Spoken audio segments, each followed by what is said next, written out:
In the hot seat with Deborah Fennella TV show. And welcome once again back to In the Hot Seat with Deborah Fennella. And my third guest in the hot seat is the talented author, published author and writer and very wise, lovely young gentleman, Michael Forrester.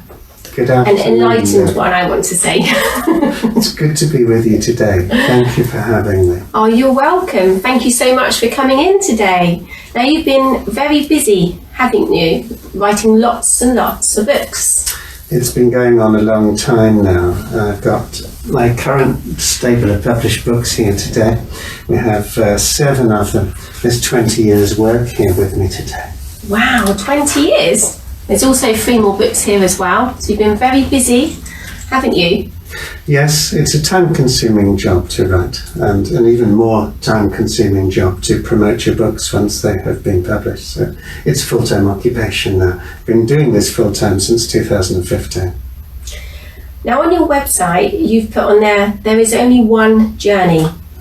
We commence it the moment we enter this world, and complete it the moment we leave as well. And it's our purpose to learn. I mean, I've always believed that we are here in this big school of life, and we learn from one another how to do things and how not to do things sometimes, don't we? Or people come into life for a reason, a season, or a lifetime. Yeah. And with your books, you've grown and expanded so much your knowledge and your wisdom for your own journey, haven't you? Bless, how true that is. And in fact, this phrase, to learn, to love and to grow, is taken from this book, which is indeed called One Journey, my most recent publication. And I don't know if you can see the subtitle here. It's called A Travel Log of Awakening. It's an exploration of the way travel affects us as we go about, not just our daily lives, but further distance travel as well. And an exploration against the background of 4 long-distance ventures. It starts in the Amazon rainforest in 2004, which of course is sole current in the news and public awareness at the moment, and travels through 4 locations, ending up in the Philippines in 2018, where the phrase to learn, to love and to grow comes from. And that's certainly my understanding of what I'm doing here in this lifetime and what we're all doing here, to learn, to love and to grow. And it all starts from the heart as well. Yes. So going back to the very beginning, let's say, to your childhood, have you always been interested in books? There were always books around during my upbringing. I used to fall asleep to my father's reading to me, and he would flatly refuse ever to read more than 1 chapter of whatever book we were reading, because he wanted me to learn to read and be able to read myself. So it was there at a very early stage. Writing came early to me as well, poetry as well as prose. So which was your favourite book as a child? Oh my goodness, that's quite a question. I'll be on the spot now. Yes. These days you'd say Harry Potter, but it wasn't around when I was around. I used to read the traditional things like Enid Blyton and books of that sort. So they were my early teachers. So going back to your school years, would your teacher maybe say that you had a vivid imagination, because in your mindset you could sort of create stories? I had one English teacher in particular, a Mr. Jordan, who I haven't seen in decades now. I hope he's still out there somewhere, possibly even watching. And he, at the age of 13, made me realise what the world of literature was actually all about. I went to what these days would be considered quite a stuffy, stiff and starchy school. But Mr. Jordan was different in his outlook, and he taught us about modern poetry and he taught us about modern literature. And it was an impact that stayed with me forever after that. Oh, so you could possibly say he was your inspiration. I think he was one of my very early ones, yes. So with regard to the poetry, can you remember the very first poem that you wrote? It's embarrassing to remember, but yes, I can. Would you like to recite it? Oh, no, I can't. Oh, go on. This is going back a long way. It's called It's him again.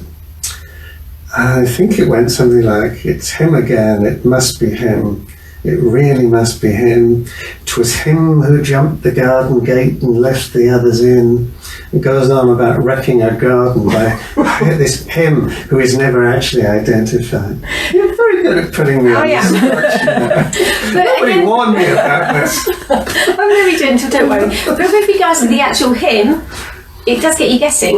Is it actually, a child? Is it an adult? Or is it a dog? One of the open questions. It might have been, or it might have been an animal letting other animals. It could have been even a cat. And that sense of uncertainty has stayed and is a theme that runs through my books. Much of what I write leaves the reader to establish for themselves what it is that is being written about. And that's important to me as an author, because I take the view that once you have written a book or a story and it's launched out there into the wider world, it doesn't belong to you anymore. It belongs to the reader, who will always make an interpretation of what it is you have written, and rightly so.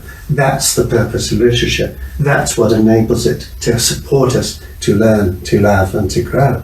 Yes, and also the difference between one person and another person. Not one person will look at it the same way as the other person. So it's being open to, sort of receive and to listen and to observe. Although there is one journey, we are at different stages of that journey. We certainly are. And it is where we are on that journey that bring about the interpretation that we make of art. Yes. Be it visual art, be it literature, be it music. We will come at these things which support our learning, our loving and our growing in different ways, depending on where we are on our journey. It certainly does, isn't it? And also the connection to each story that they read. Sometimes they have actually walked that mile in that person's shoes that's actually telling that story that they then can relate to, and it helps them gather the tools to help to heal themselves within as well, isn't it? And therefore the words become healing, yeah, absolutely. They do, yes. Most definitely. So what advice would you give to, say, for instance, a budding, a young author in the pipeline, say, for instance, at school, like where you started getting into literature, into poetry, say, for instance, maybe a child of the age of 10 that would like to write stories or loved English and loves writing stories. What advice would you give? Well, actually, I'm fortunate enough to meet many children in this position who will come talk to me when I'm out there promoting and selling my books. And by way of example, I met a young lady when I was at the Gillingham and Shaftesbury show this summer. She is 12 years old, her name is Freya. And she came with her mum, and they reminded me that last year they had bought this book. If it wasn't for that dog, the story of my first year with my hearing dog. Now the camera will make you aware that I have a cochlear implant on the side of my head, which is what enables me to hear, which I've had for 3 years. The dog, Matt, was with me for a lot longer than that before I was able to hear anything at all. And Freya came back to the table with her mum, and her mum told me she had read the book 7 times since last year. 7 times? Gosh. So there is a young lady who wants to be a writer, who wants to commit, who wants to establish something in this world of creativity. My advice is always the same to folk in this position. There is one commanding element in whether we do succeed or fail in the pursuit of art, and that element is tenacity, our willingness to go on, keeping on trying. The phrase has been said to me in the past that a published author is only an amateur author who had the tenacity to keep on writing. Yes. And that seems to me to be the key, that wherever you are on your artistic journey, be you an author, be you a recording artist, be you a fine artist, it is the tenacity and the willingness to keep on through the times when you don't feel like doing it, and the world out there is telling you what you're doing is not worth doing. Yes. And it is about carrying on until the point where you achieve what it is you came here to achieve. And also, I always, sort of say to a lot of my friends and people that I meet, if it doesn't make your heart sing, don't do it. But sometimes we can be our own worst critic as well. So sometimes it's just, ease up on self-judgment and just try your best. It doesn't matter where you start, whether you start in the beginning, the middle, or the end. If you don't give it a go, you don't know if it's going to work out or not. I would also say to aspiring creators, be very careful who it is you share your creativity with. Yes. There's a lot of because people everybody has an agenda. Yes. Whether it's mum and dad whose agenda is to support you and be positive, or whether it's somebody else who's out there to do damage to your own growth because that makes them feel better about where they are. Everybody has an agenda. And the truth is it has very little bearing on the quality of what you write. Write your heart. Yes. Because that's what's unique. That's what you have to offer that nobody else has. You go through similar experiences. Nobody feels them in quite the way that you do. Nobody has the way to express them by voice, by pen, by brush, in the way that you can, because you are unique. We are all unique, aren't we? How true is that? In our own unique way.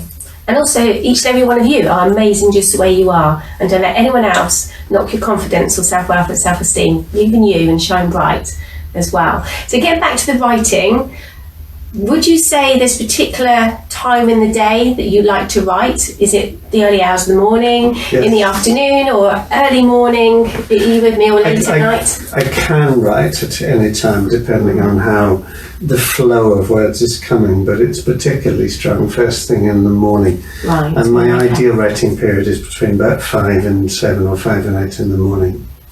Wow. So do you go to bed early to get some 9 sleep? o'clock most nights. Usually asleep by 9:30 or so. Oh, bless you. So has there been times in your life where you thought, gosh, this is exhausting, do I keep going with this, do I just put it on the back burner and wait for a little while and then come back to it? I mean, we all get to that stage in our lives sometimes, don't we, where we just need a break and have a bit of time out. And then I go to my place of inspiration, the New Forest. Oh, it's so beautiful there. Because the spirit of the forest always speaks to me, always energizes, always supports. And I'm part of that space. Yes. And that's when the words start to flow again. And also the trees are natural reservoirs of healing, and also restore peace and harmony and balance in the mind and the body and the spirit, doesn't it? Mother Earth is truly beautiful and inspirational, isn't she? I love all the 4 seasons of each year. Which is your favourite season? All of them, it's hard to distinguish. If I'm pressed, I say it's got to be autumn, it's got to be fall, hasn't it, for the Americans? Because of the sense of preparedness of coming into a fallow place. The whole forest is getting ready to sleep. And the process of preparation is so beautiful. The leaves falling, the fruit of the acorns falling to the ground, the pine needles, all of this to do with the process to get ready. This huge expenditure of energy is over. You've given everything that you can give this summer season. Now it's time to rest. I just love to be in the forest at that time, bedding down, ready for rest. And I must admit, I do really love the autumn colours of the trees. It's so beautiful. And going for a walk in the autumn time is lovely, isn't it? Now, you actually do live the opposite side of the New Forest. So that's where you've got that connection. I mean, where I live, I'm surrounded by trees, and I love trees myself as well. I do love the countryside. But same with you also. But you also do a lot of public speaking. I do. You do travel the world and the UK. So how did that first initially start? Well, it came intriguingly from the cochlear implant. I was operated on in July 2016, just over 3 years ago now. And after that operation, you had pretty much no healing for a month. While the wound heals, the internal part of the machine has been put inside your head. The wound has to heal before the new external part is put on. And during that time, I had very little to do but to write and to play on the internet. I spent a great deal of time on Facebook, and if you look my Facebook page up, Michael Forrester Author, you can see that I do a lot of work on social media. And I was posting some poetry at the time, and an academic from the Far East, from Manila in the Philippines, got in touch and said, I'd like to use one of your poems for speech choir, if you don't mind. Wow, amazing opportunity. Well, I said yes, sure. I don't know what that conjures up for you. I'm thinking of lots of little children in nice clean white shirts, red ties, all standing to attention. The speech choir could not be more different from that image. It is an art form that we just do not have in this country. If you think about what a combination would be like of Chinese opera and an Andrew Lloyd Webber musical, you have some idea of what speech choir is. Yeah, so they're actually singing it. Oh, it's singing, dancing, costume, flag waving, prop waving, this sort of sense of movement across a stage. 30, 40, 50 people sometimes on the stage at once. Wow. Did you get invited over there to watch it? Well, first of all, they said, would I record a voiceover for part of this speech choir thing? And I ended up doing a video and sending that to them over the internet. Ain't technology wonderful? And when back came this this recording of what they'd done on the stage, there was my image on a Big Brother size screen at the back of the stage, speaking down over them. What have I done? How did that feel? However, they seemed to enjoy it, and one of the spin-offs of that was it founded a reputation that then grew for my books and my author identity in the Philippines. Wow. Whereupon they said, will you come and speak and give a keynote speech at a conference for us? Amazing opportunity to be given as well. Well, you really do, blessed. don't you? So off we went. And they said, well, actually, it's a long way to come for a weekend for a conference. How about staying on?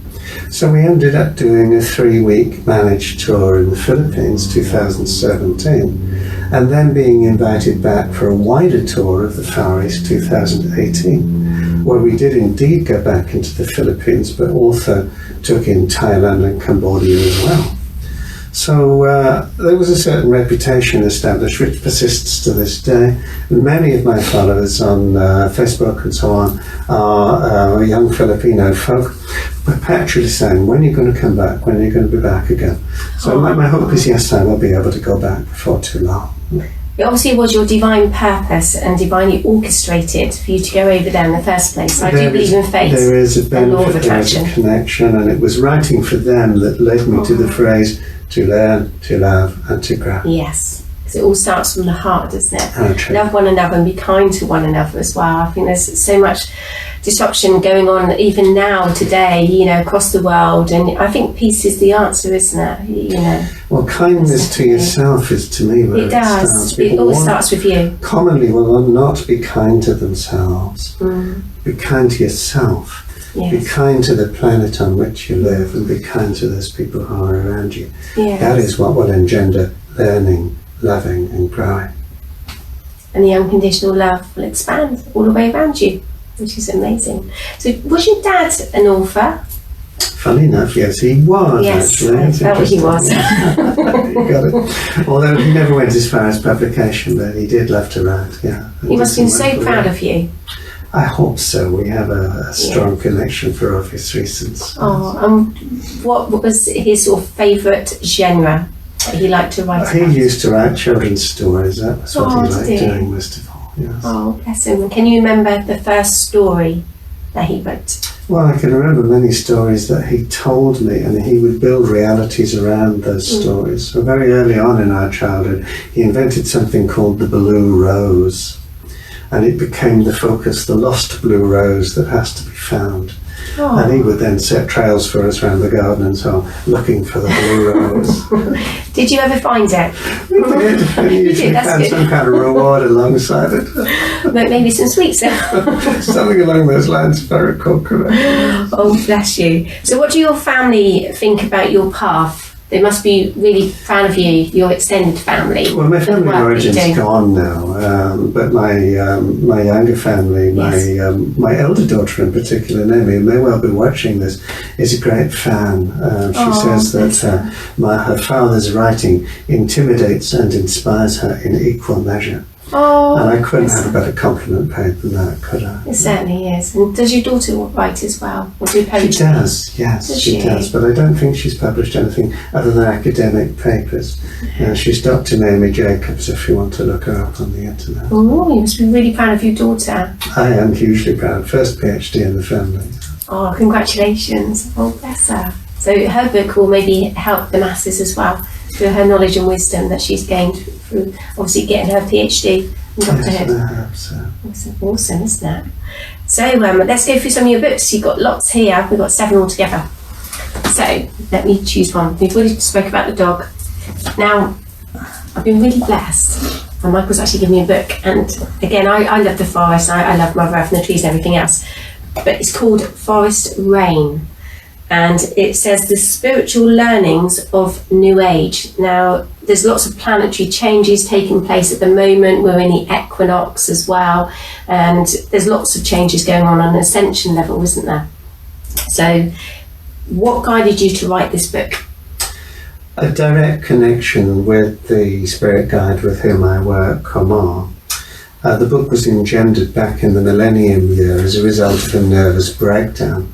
And that breakdown became a breakthrough. And for me, it was in the millennium year that everything changed and my spiritual awareness woke up. And it resulted in that book written over the period, I suppose, 2000 to 2004. Oh, would you like to read us a little short paragraph from it? Yes, I will. Please, thank you. I'm going to read from a piece called Declaration of Self-Worth. And it starts like this. Weep and heal, my friend, weep and heal. And as you weep, anoint me with the tears that wash away your pain, that I too may take healing that you pour into your weeping. We have allowed the leeches to bleed us dry for fear of losing what we never have. We have been fashioned in the same furnace, you and I. We've held the same pain in our hearts, giving until we can give no more. We've faced the same dark pit of depression and learned slowly and painfully to drag ourselves up its rocky walls. We have emerged from the edge with bleeding hands and knees, but stronger, much stronger in the knowledge that we are survivors. We are resolute. No more will we cut our hands and feet as we dance round the altars of another whims in forlorn hope that our deity will come to ignite the sacrifice. We have taken the surgeon's knife of codependence to separation. We will no longer supplicate with the congregations of the acquiescent who worship in the cathedrals of self-deprecation. We have determined that now is the time to rise. Now we shall reach for the light. Now we shall claim our birthright in the grace of new intimacy. For we are the survivors of love grown cold, and we have learned that we are worthy. And that is so apt as well, because at the end of the day, if you don't love yourself, how can you teach others to love themselves? And it's really important, to learn to love you and know that you are beautiful inside out, or handsome inside out as well. I think so often we tend to listen to external voices of, the voices of others or judgments of others. And I'm very much against bullying as well, because again, it can actually, cause people to take their own lives. So, my motto, I've always brought my children up, because they've gone through bullying as well. If you haven't got anything nice to say, don't say anything at all, but ease up on self-judgment, see through the eyes of love, but even with yourselves. And I think that's what that book, again, is saying, value your self-worth, value you, see yourself through a different lens as well. And as you do, you see the light, and that light shines brighter and brighter and brighter. But why be in the dark when the light's around you? Which is very apt, isn't it? So that's Forest Rain, a spiritual learning for the new age. I should look forward to reading the rest of it, Michael. Yes. Thank you. Now, also, following on from that one, because obviously it's a spiritual book as well, we have One Journey. Now, they always say that our lives are mapped out before we incarnate, and it's divinely orchestrated just for you. But we all have the gift of free will as well. So, the free will to make different choices, and if things don't work out, try a different path as well. So, tell us a little bit more about this one, Michael. One Journey, the travel log of awakening, is an account of visits to 4 far-flung third world destinations. Oh. 4 long-distance trips over an 18-year period, starting 2004 with a trip to the Amazon rainforest, which of course has been rightly much in the news with the fires and the clearances that are taking place. And my sad information is that back in 2004, when I travelled there, the issue is very much the same as now, that instead of there having been healing in the last 14 years, there has been intensification of the destruction of the rainforest. Yes. And the book moves on from there in 2005 to look at South Africa in the post-apartheid period, where I found the most powerful and overwhelming spirit of forgiveness and reconciliation. And that was a visit of encouragement. I'm not saying I didn't like the rainforest, quite the opposite. It was my heart's home. Oh. But in South Africa, I came to understand what it is possible with a spirit of reconciliation to do. I took a break from travelling long distance at that point because my hearing dog had come into my life, and it wasn't until 2016 that I took the 3rd trip covered in the book to Nepal and the Himalayas, which I deem to be a spiritual pilgrimage, an exploration. In fact, that section of the book is called In Search of Namaste. And then finally, it covers the 2nd of my 2 trips to the Philippines, 2018, which section is actually titled To Learn, to Love and to Grow. Bless you. You certainly had a very wonderful, enlightened spiritual journey of self-discovery, haven't you? Because everywhere that you've gone, you've learnt more and more about yourself, and your knowledge and your wisdom has expanded. And then you shine very brightly for your books. Bless you. And help the masses, by sharing your wonderful teachings to enlighten those that open your books. Thank you. Which is beautiful. Bless you. Do you fancy reading us a little bit of that book? I'm quite intrigued, actually. Just a short paragraph. Why don't I read from One Journey? We're going to be random about this and just read from something about the rainforest. I don't know what we'll find here. This is the point in the story when we disembark after hours of journey on the river up the Amazon to the place that we're going to be staying. Eliseo, my guide, tells me it's the rainy season. I've no difficulty believing him as the sky is empty upon us once more. But when does the river rise, I ask? From now until April, he answers, but it used to be 3 meters. Now it is less. And it's the same with the rain. It doesn't come as it used to in the rainy season, then ceasing in the dry season. Now the area is subject to storms and lightning and unexpected flooding. There are great swathes of land deep inside the rainforest that have been devastated by lightning. The forest people say that the sky is angry at the forest. I think not. It seems to me that it is the forest that is angry and depressed at the abominable way in which it is being raped and abused by the never-ending onslaught of outsiders that penetrate it, uninvited and unwelcomed, who do not know its Tao. Finally, the canoe draws up to a small wooden jetty where we disembark, porters once again disappearing into the distance with a bag. There is a few minutes' walk to the lodge hotel, which will be home for the next few nights. Why, I inquire of Eliseo, was it built so far from the river? It wasn't, comes the answer. It is built at the high water point. This is some 400 meters or so from the low water point at which we have alighted from the boat.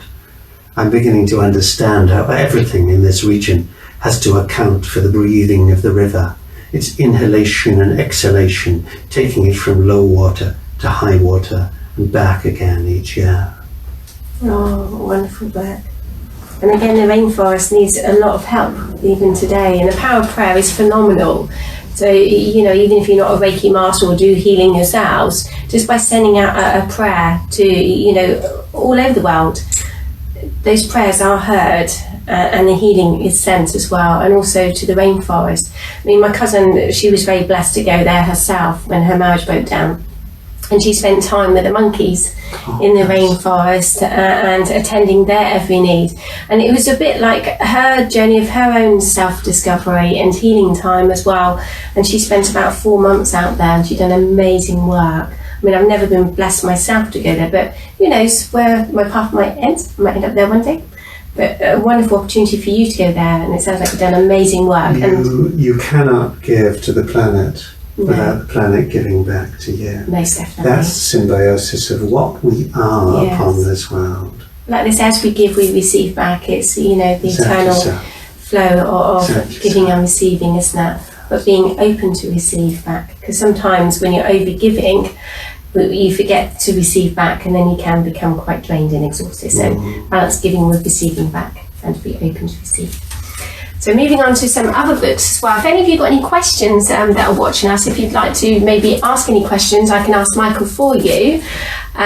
Please don't be shy. I have my lovely camera lady behind you, my best friend Tracy.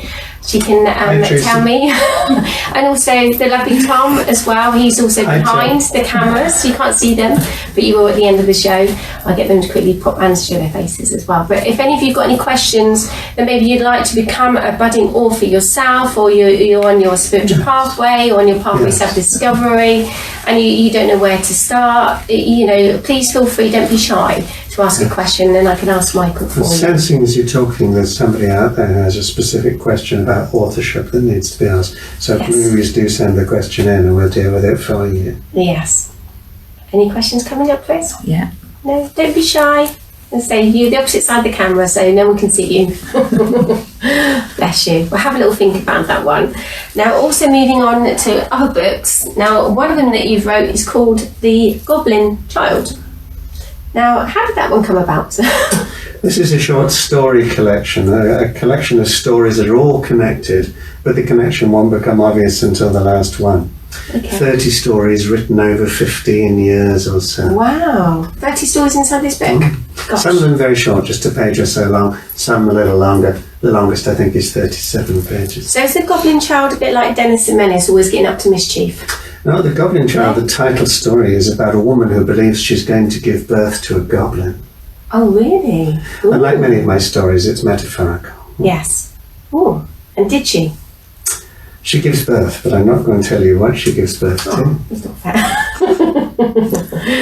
You've also got the shoe wearers in there as well. Sounds quite an intriguing book. So ideal to read to children. Well, if you turn to page 33, there's a particular story there that I think would be good to read. Let me find the page. I'll let you read, because I have to put my glasses on. That's it. This is called For Show and Tell. Excuse me. For Show and Tell this week, Miss said we had to bring our gods to school. On Monday morning, we lined up outside the classroom, everybody holding tight onto the hand of their god. It's easy to lose a god if you're not careful, you know. The gods were well behaved. Well, mostly. Inside the classroom, Miss said to leave the gods in the corner by the cuts.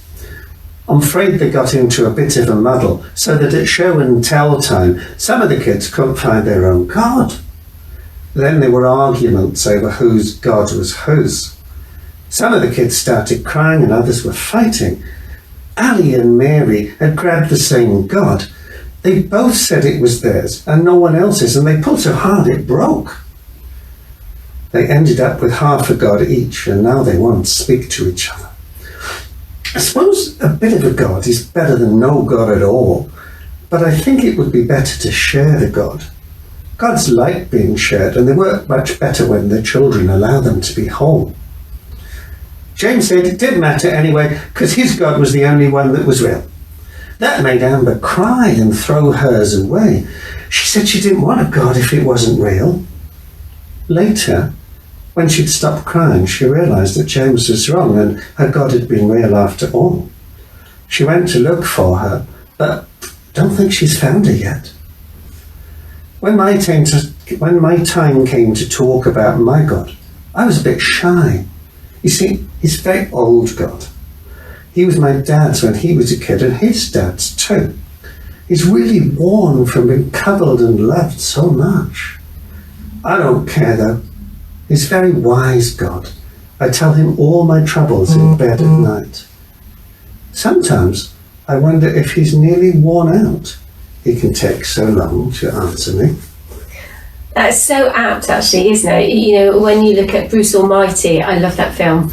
And quite often, you know, I would often think that myself as well, because a lot of people will complain to God when things aren't going right in their lives, you know, and asking for help and asking for support. And just like in that movie, you know, and he's God for like the day, and all of the messages that are coming out. So it's very apt with your book, isn't it? Yes. You know, so it's always being grateful, even when you're sending out prayer, you know, and again, being thankful for every single day that we've got. Because you know, every day is a new day and a blank canvas to create something new and magical, but it's also a blessing as well, isn't it? You know, so it's important to show one another, you know, that you are appreciative of one another and that you love one another as well. And that's where your book does come in, being the children opening up to God, whether it's, you know, seeing God as a personal God within, and how they perceive God as well, isn't it? Oh, I like that one. And then we've got another one. So any budding questions, don't be shy, please, you know, feel free to ask. We've still just got a few more books here as well. And the next one is... There's somebody who has a question, and they're figuring they don't know whether to ask it, they don't know how to ask it, but please do come with your question, because this is the time to get the information that you need. It's important that you ask this question. I think it actually might be my friend who's really trying hard to write the book of his life.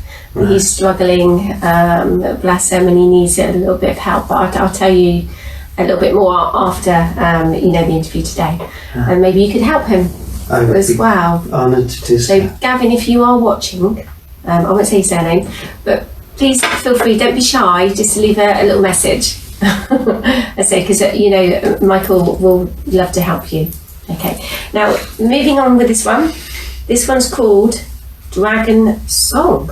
Dragon Song. Yes. Is a metaphorical fantasy. The story of Rebecca, daughter of Merlin, right, who believes her father has ordered the murder of the man she loves. Oh, that's not good. She is transformed into a dragon to take revenge. But she has it wrong. He hasn't done the deed. And the book is the story of what happens to them in their world as a result of that mistake. Of course, what's actually going on here at the deeper level is that the book explores the power of human emotion that drives us to do what we do. The passion, the anger, the love, the hatred, all the gambit of emotion is represented in Dragon Song. But also sometimes not to jump to conclusions, which I think, you know, a lot of us do tend to do, don't we?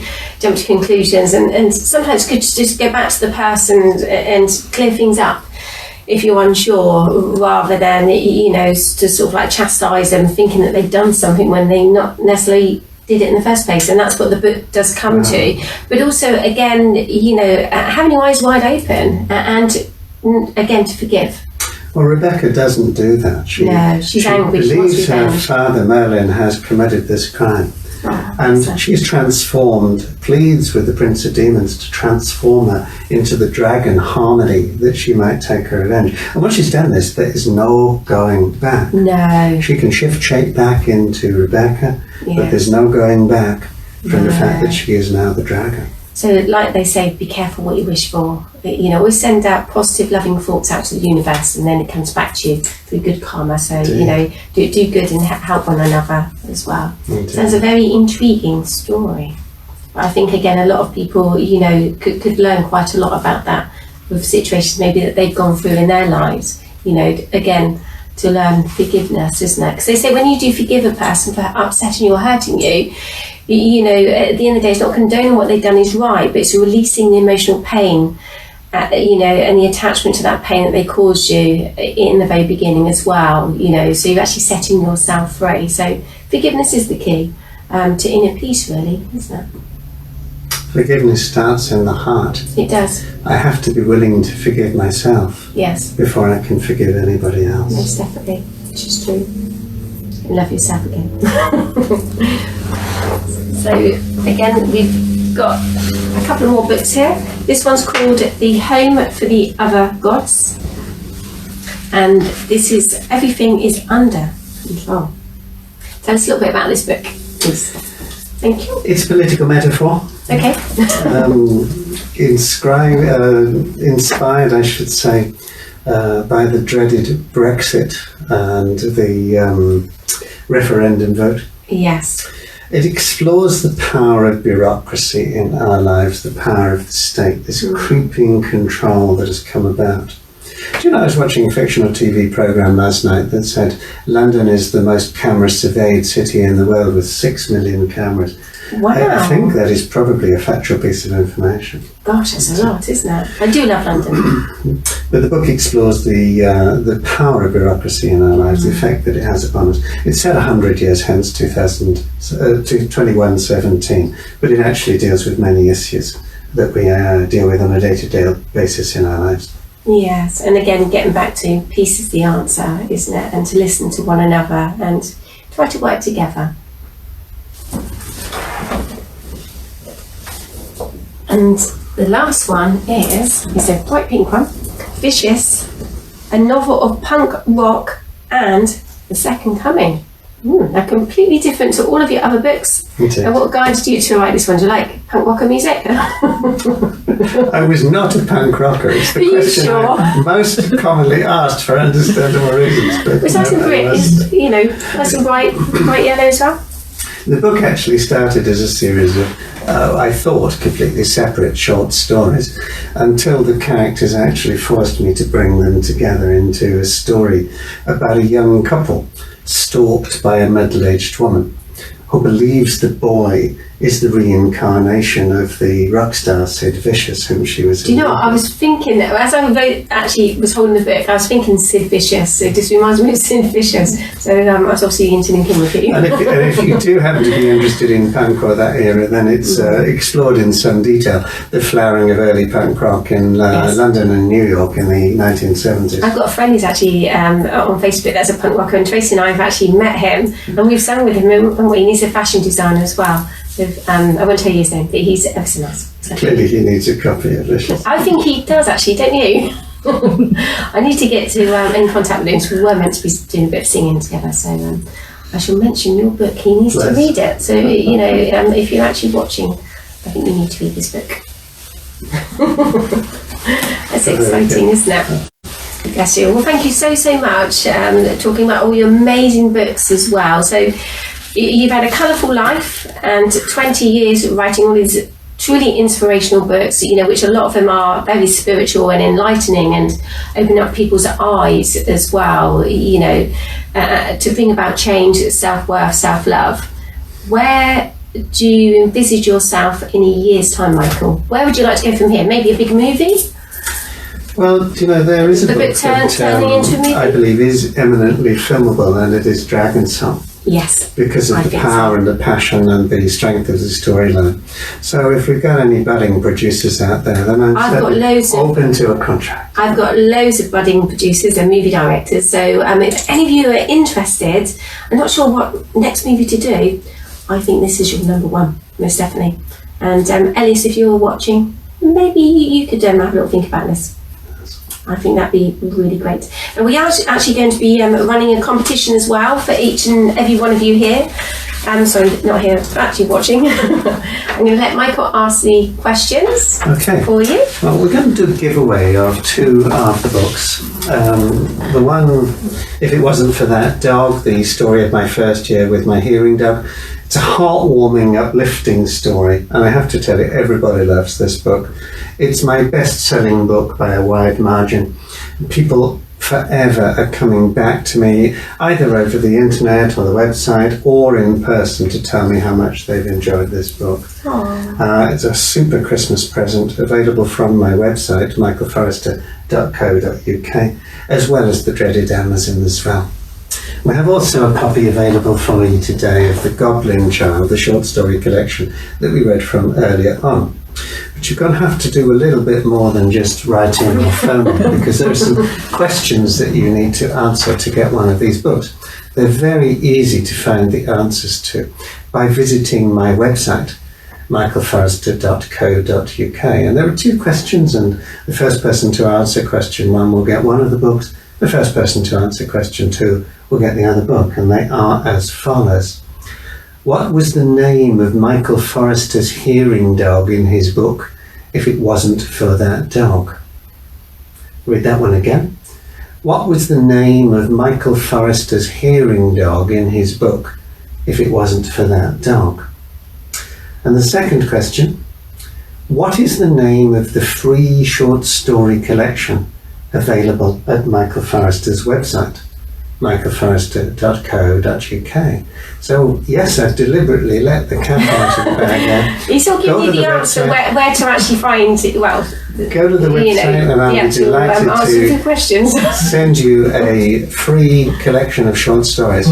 But to answer these questions, you need to be able to tell me or tell Deborah what the short story collection is called, and then we'll be very happy to send you a copy of one of these books. We will actually be repeating that question on social media, obviously once we share this fully live across all different social media as well. So you can actually email the question, and I will be putting it on social media later on as well, in the hot seat TV show at gmail.com, and that's in the hot seat TV show at gmail.com, and you can go in there with your answer.